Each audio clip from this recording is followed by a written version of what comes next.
Welcome back to our channel Kiruthika energy essence. So இன்னைக்கு முக்கியமான ஒரு சின்ன தாட்டோட தான் ஷேர் பண்ண போகிறேன். ஸோ பெர்ஃபார்மன்ஸ் மேனேஜ்மெண்ட் ப்ரோக்ராம் நிறைய ஐடி கம்பெனிஸ், கார்பரேட் கம்பெனிஸ் இல்லை தனியாக இருக்க வளர்கிற கம்பெனிஸ் இந்த ஸ்ட்ராட்டஜியை ஃபாலோ பண்ணுறாங்க. நம்மளோட பெர்ஃபார்மன்ஸ் என்ன மாதிரி சுச்சுவேஷனில் என்ன மாதிரி இருக்குது.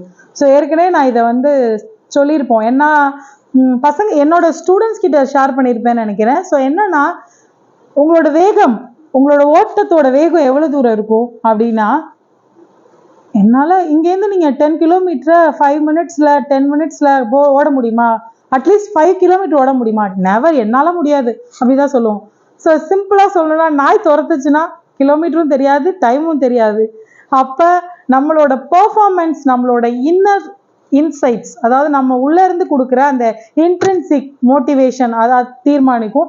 அந்த பெர்ஃபார்மன்ஸ் மேனேஜ்மெண்ட் ப்ரோக்ராம்ங்கிறது என்ன மாதிரி சுச்சுவேஷன், நம்ம எப்போ ஹாப்பியாக இருந்தால் என்ன டிஃப்ரென்ஸ் கிடைக்குது நம்மளோட பெர்ஃபார்மன்ஸோட அவுட்புட்டில், இல்லை சேடாக இருந்தால் இதை மேனேஜ் பண்ணி பார்த்தா அந்த மாதிரியான ஒரு என்விரான்மெண்ட்டை அவங்களோட எம்ப்ளாயீஸ்க்கு கிரியேட் பண்ணி கொடுங்க. ஸோ நம்மளுக்கான என்விரான்மெண்ட்டை நம்ம கிரியேட் பண்ணிக்கிறது இந்த பெர்ஃபார்மன்ஸ் மேனேஜ்மெண்ட் சிஸ்டத்தை யூஸ் பண்ண முடியும்.